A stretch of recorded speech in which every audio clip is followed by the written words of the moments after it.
Hello again, I'm Chris Evinger, and welcome to Nightfall Audiobooks production of The Sleepwalker by R.L. Stine. This is a Fear Street novel. It is book 6. I have not read this book before, so it's going to be a new experience for me. I've heard good things about it.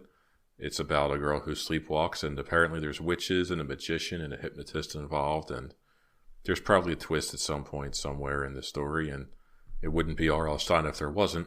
For a series update, this is my end of June, all of July, and beginning of August book. The fall book will be Halloween Party. I haven't read Halloween Party either, so that one's going to be fun for everybody. And after that, we will probably do Wrong Number, and then Silent Night. And that should conclude the year. I'm away on vacation right now. I'm at my uncle's house, very far away from my family, and I'm using his studio space to record tonight. So if I sound a little bit different, it's because these parts were recorded at a different location. A studio update.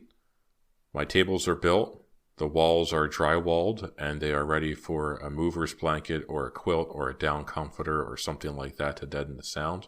Sometime tomorrow I will be out at local thrift stores trying to find those exact materials, down comforters and quilts and heavy blankets and that kind of thing. My computer is set up, my monitors are installed, I need to do some more configuring on them, and then I can produce content at home instead of going to studios and begging and borrowing and using someone else's space to record. I release new episodes every Monday at 10 o'clock in the morning Eastern Standard Time, and I have until June scheduled right now. If you want to get a hold of me or drop me any kind of feedback, I'm on Twitter at Nightfall Audio, or on Gmail, nightfallaudiobooks@gmail.com. Let me know your thoughts, ideas, anything you have floating through your head. What should my next book be? Do you have it and I don't have it? Could you please send it to me? That kind of thing. I would love to talk to you guys. I see you guys are subscribing and I thank you. And keep on doing that. Tell your friends.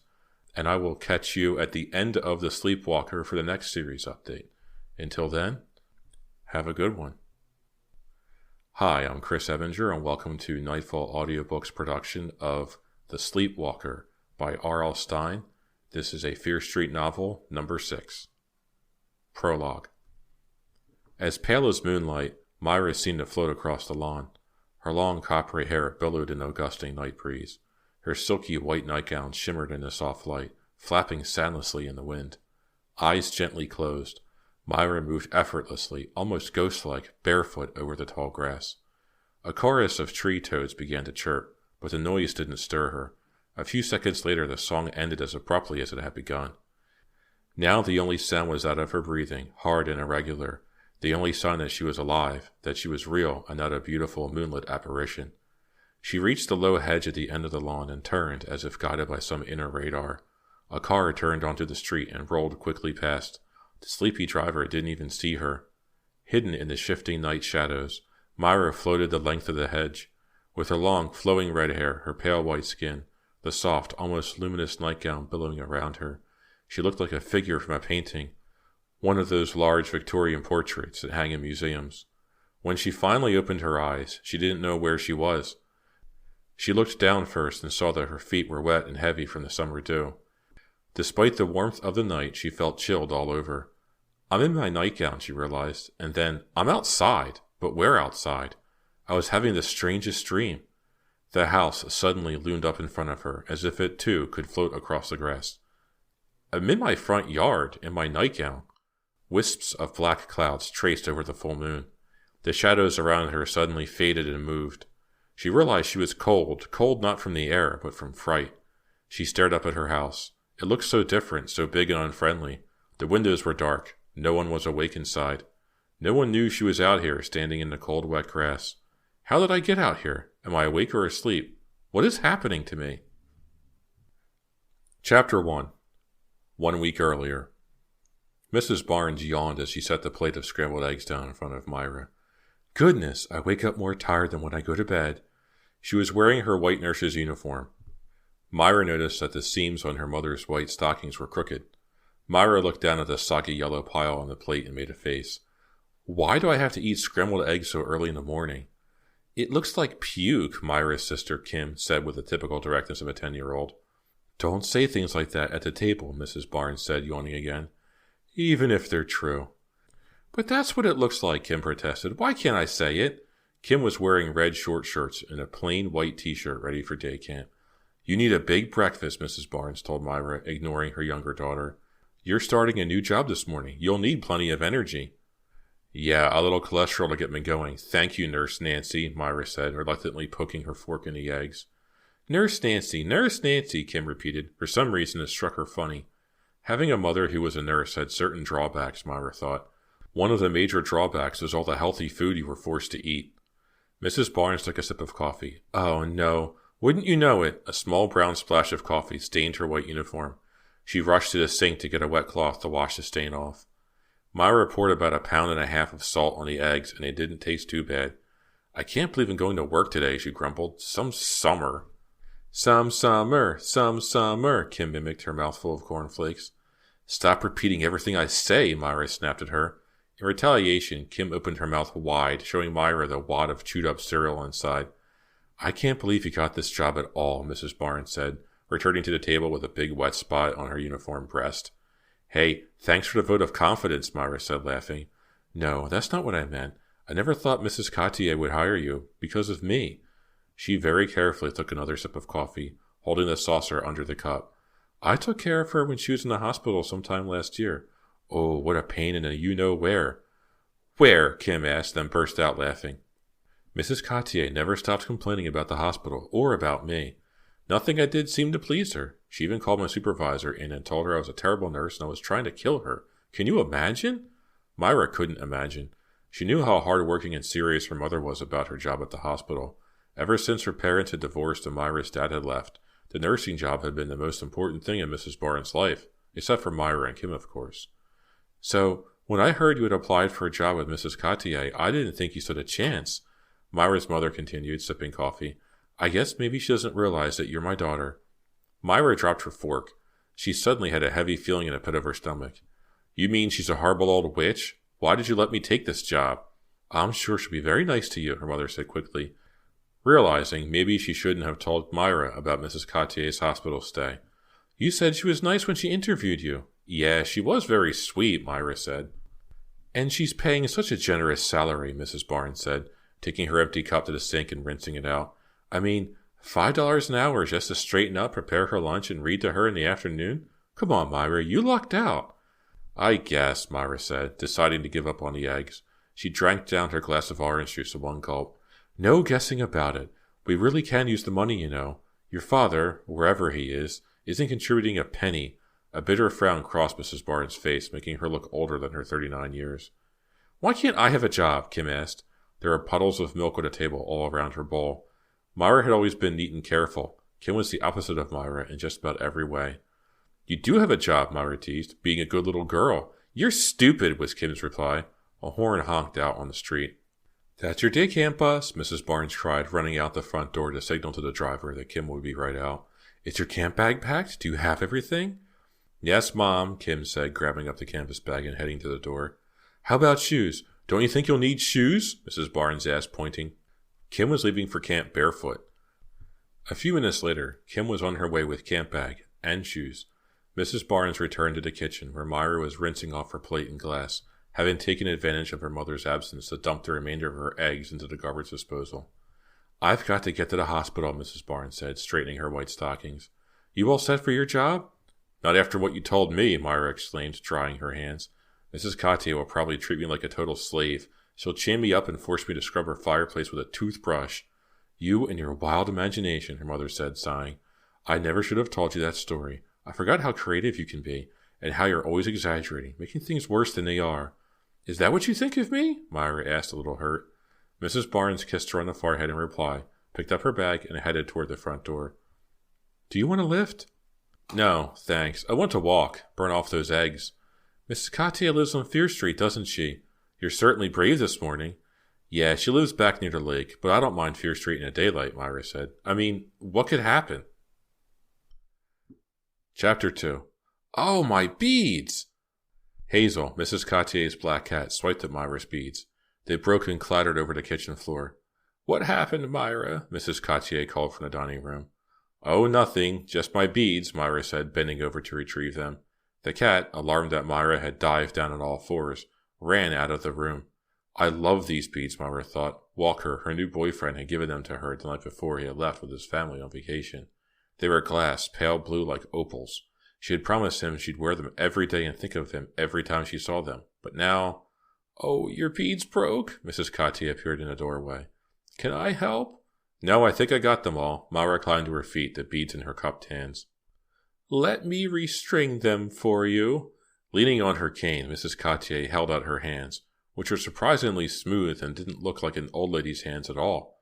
With her smooth white skin, dark red lips, and coal black hair, Mrs. Cotier looked much younger than her years. Only the cane gave away her age. She looked very summery and colorful in a long flower print skirt and butter yellow blouse. "No, that's okay. Really," Myra protested. "I insist, Myra. I'd enjoy it. I love stringing beads. Please, give them to me. It's good to keep these old hands busy." Myra reluctantly handed the beads over to Mrs. Cotier. The old woman gave her a very pleased smile and started back toward the dining room with them. "Pour out some more soup and come finish lunch with me," she called. It was Wednesday afternoon, Myra's third day at Mrs. Cotier's, and to Myra's relief, the two of them were getting along really well. Mrs. Cotier was moody sometimes, and she had a tendency to repeat herself a lot. But she was constantly complimenting Myra, telling her how pretty she was, how beautiful her long red hair was when the sunlight caught it, telling her what a pleasant reading voice she had, even complimenting her on the simple lunches she prepared. "It's just canned chicken noodle soup and a ham and cheese sandwich," Myra had protested, embarrassed by Mrs. Cotier's extravagant praise. "The simple things are the best, don't you agree?" the old woman said, giving her a warm smile. This may turn out to be an easy job after all, Myra thought, staring out the kitchen window at the lake, surrounded by the lush green Fear Street woods. Is that someone swimming in the lake? She squinted her eyes to see better. No, there was no one there, just her imagination. She was always trying to make things more interesting than they were. After lunch, Mrs. Cotier would take a short nap on the living room couch while Myra cleaned up the dishes. The nap never lasted more than an hour, but it gave Myra time to watch TV, to think about Walker, and to explore the house. The house was furnished with surprisingly modern furniture, black leather and chrome chairs and couch, a low glass coffee table. The walls were lined with floor-to-ceiling bookshelves. Mrs. Cotier loved to read. Now that she was older, reading made her eyes tired, so she loved to be read too. What amazed Myra about the house was the astounding collection of knickknacks. They covered the tables and counters and windowsills, were arranged in special glass display cases, and stood beside the books on the bookshelves. Myra found colorful vases and ancient-looking pieces of sculpture, porcelain figures of strange-looking people, antique jars filled with shells or feathers or colorful powders, carved cats and birds of wood and stone, a pair of tiny white gloves stained brown with age, rimless eyeglasses and a monocle faded, pressed flowers, a ceramic chicken's foot, several carved moon crescents, a stuffed white owl. Myra tried to imagine why Mrs. Cotier had kept some of these things, but it was impossible to figure out why someone would keep a small stuffed mouse on the piano, next to the papier-mâché pig's mask, and a bronze figurine of a boy with one arm. "What an amazing collection," Myra had exclaimed to Mrs. Cotier in her first day in the house. The old woman just shook her head and chuckled. "Just junk," she said. "Just an old woman's junk collection gathering dust." When Myra tried to ask her more about it, Mrs. Cotier changed the subject by saying, "It's time for our walk now."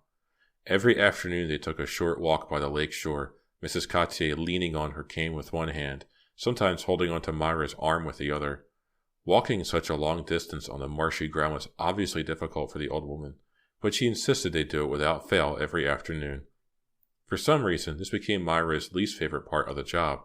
She knew she should enjoy the fresh, cool air off the lake, the bright sunshine, the chance to get out of the cluttered old house. But the daily walks made her feel uncomfortable, on edge, nervous. And as she would stare out over the green-blue water, Myra felt chilled, even on the hottest days. Now as she helped Miss Cotier around a thick clump of weeds that leaned toward the shore, the old woman got a faraway look in her eyes. "Mrs. Cotier, are you okay?" Staring into the sparkling lake, Mrs. Cotier didn't seem to hear her. "I lost Vincent here," she said softly. "Vincent? My son. He was only 3. He shouldn't have run from me. He didn't know how to swim." She turned her head from Myra and sighed.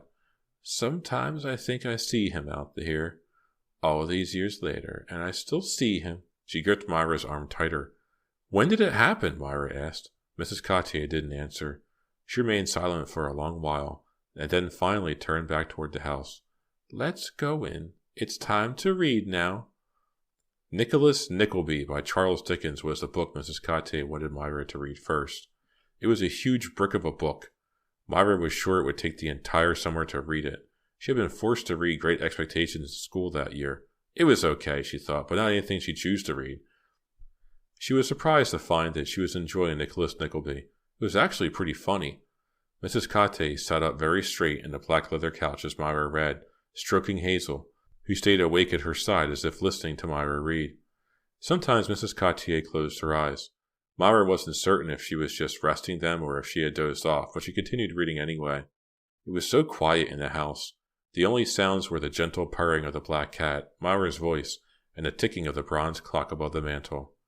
Myra, I'm a little chilled. Mrs. Cotier's interruption startled Myra. She thought the old woman was asleep. Would you run upstairs and bring me down a sweater from my dresser? Yes, of course, Myra said, closing the book and getting up quickly. It's so hard for me to get up and down the stairs these days, Mrs. Cotier said. She had already said it 3 or 4 times that afternoon. It's my legs. I'm in pretty good shape, except for these old legs. Yeah, you're in great shape, Myra thought as she hurried up the stairs. She has such amazing skin. Her face is as smooth as mine. How does she do it? Myra walked through the dark hallway to Mrs. Cotier's bedroom at the end of the hall. She looked around. The room had dark blue wallpaper with tiny white stars that seemed to twinkle. There were 2 dressers across from the queen-size bed, side by side against the far wall. Which dresser had the sweaters? Myra picked the dresser on the right and pulled open the top drawer. Wow, how strange. The drawer was filled with black candles, dozens of long black candles. Myra reached in and picked one up. She sniffed it, surprised by its sour scent. It smelled old, musty. The wax felt smooth and hard in Myra's hand, and the wick was as black as the candle wax. What weird candles, Myra thought, picking up another one. Why did Mrs. Cotier have black candles? And why did she keep them hidden away in a dresser drawer? A loud shriek behind her made Myra drop both candles. Her heart pounding, she turned to find Hazel, the black cat, staring at her, green eyes aglow. Okay, Hazel, no need to make such a racket. I'm coming. Myra replaced the black candles in the dresser drawer, found a sweater in the drawer below it, and hurried to bring it downstairs to Mrs. Cotier. All the while she could feel the cat's eyes on her, admonishing her for looking where she shouldn't have looked, accusing her, warning her. Chapter 3. Myra said goodbye to Mrs. Cotier and stepped outside, closing the heavy door behind her. She took a deep breath of fresh air and looked up at the sky. Heavy, dark clouds covered the sun. I better get home before it starts to rain, she thought. She adjusted her Walkman, turned it to Q100, the station that played the best music, and started down the flagstone walk to the street. She couldn't get the black cat out of her mind, the way it shrieked at her when she saw her holding the black candles, the way it stared at her. Stop, Myra, just stop, she scolded herself. You're letting your imagination run away with you once again. She walked faster, letting the loud music in her ears sweep away all of her thoughts. Just think about how much money you'll have at the end of the summer, she told herself. Think about how you'll be able to buy new clothes before school starts and not feel guilty about it. She drifted with the music, walking in rhythm to it, not thinking about anything, starting to feel good, letting the insistent pounding of the synthesized drum carry her along the street. For some reason, her father's face flashed into her mind. How long had it been since she'd seen him? Over a year. She wondered if he had changed, if he looked different. Why hadn't she heard from him? Because he doesn't care, she told herself. Because he doesn't care about any of us. That's why he left. She scolded herself again for exaggerating. She forced herself to think about something pleasant. Walker. She realized she missed her new boyfriend a lot. He was away for 2 weeks. 2 whole weeks. She remembered the night before he left. Those long, long kisses. She drifted back into the music, turning up the volume. The louder the music, the less chance of troublesome thoughts entering her mind. Go with the flow, she said aloud. Go with it. Just go with it. She was about to turn onto Fear Street when a hand grabbed her shoulder. Oh! Startled, she pulled the headphones off and spun around. Link! Why did you grab me like that? He grinned. I've been calling you for half a block. Oh, I guess I had the radio too loud. She reached down and clicked off the Walkman. Well, what are you doing here, Link? His dark eyes playfully stared into hers. He tossed back his wavy black hair. He was wearing faded jean cutoffs and a sleeveless blue t-shirt. Even though summer was just beginning, he already had a tan. Okay, so he's really good looking, Myra thought to herself. The problem is he knows it. I just wanted to talk to you, Myra. I don't think so, Link. I really don't want to talk to you. She turned and started walking. She couldn't believe she was being this cold, this mean to him. But what choice did she have? She had broken up with him a month earlier, and here he was, still following her around like a sad little puppy dog. I think we said everything there is to be said, she added without turning around. He ran to catch up with her. He grabbed her arm. I don't think so. I still have more to say. Write me a letter, she snapped. Wow, she even surprised herself with that one. She pulled her arm out of his grasp. Let go, Link. Look, I'm sorry. I don't want to be mean to you, but it's over. I'm going with Walker now. You've got to leave me alone. But Myra, he flashed her his pleading look, the one that used to melt her heart every time. Now she thought he just looked silly. How could I have cared about him so much, she asked herself. He's so superficial. If we could just sit down somewhere and talk for a few minutes, I'm sure we could straighten everything out, Link said, running in front of her to block her path. He's so much like his sister, Stephanie, Myra thought suddenly. The two of them could be twins. They're both so dark and good-looking, both so energetic. They both talk so fast, move so fast, always seem to be excited about something. There's nothing to straighten out, just let it drop, Myra said, sounding as exasperated as she felt.